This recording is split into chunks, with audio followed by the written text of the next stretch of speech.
ക്രിസ്തുവിൽ ആയിരിക്കുന്നവൻ പുതിയ സൃഷ്ടിയാണ്. പഴയത് കടന്നുപോയി, ഇതാ പുതിയത് വന്നു കഴിഞ്ഞു. 2 കൊരിന്തോസ് 5:17. യെശയ്യാ പ്രവാചകന്റെ പുസ്തകത്തിൽ പറയുന്നു, ഇതാ പുതിയത് മുളയെടുക്കുന്നത് നിങ്ങൾ അറിയുന്നില്ലേ. യേശുവിൽ ആയിരിക്കുന്നവൻ പുതിയ സൃഷ്ടിയാണ്. പഴയത് കടന്നുപോയി, പുതിയതാണ് കർത്താവ് നമുക്ക് നൽകുന്നത്.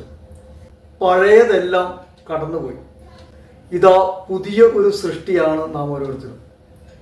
യേശുവിൽ ആയിരിക്കാം. പുതുക്കിപ്പണിയുന്ന ദൈവകരങ്ങളിൽ നമ്മുടെ ജീവിതങ്ങളെ സമർപ്പിക്കാം. അവിടുന്ന് നമ്മുടെ ജീവിതത്തെ പുതുക്കിപ്പണിയും. കൃപയുള്ള, അഭിഷേകമുള്ള, വിശുദ്ധിയുള്ള ജീവിതമാക്കി നമ്മുടെ ജീവിതത്തെ കർത്താവ് മാറ്റും. യേശുക്രിസ്തുവിനോട് ഐക്യപ്പെട്ടിരിക്കുന്നവർക്ക് ശിക്ഷാവിധിയില്ല. റോമ 8:1.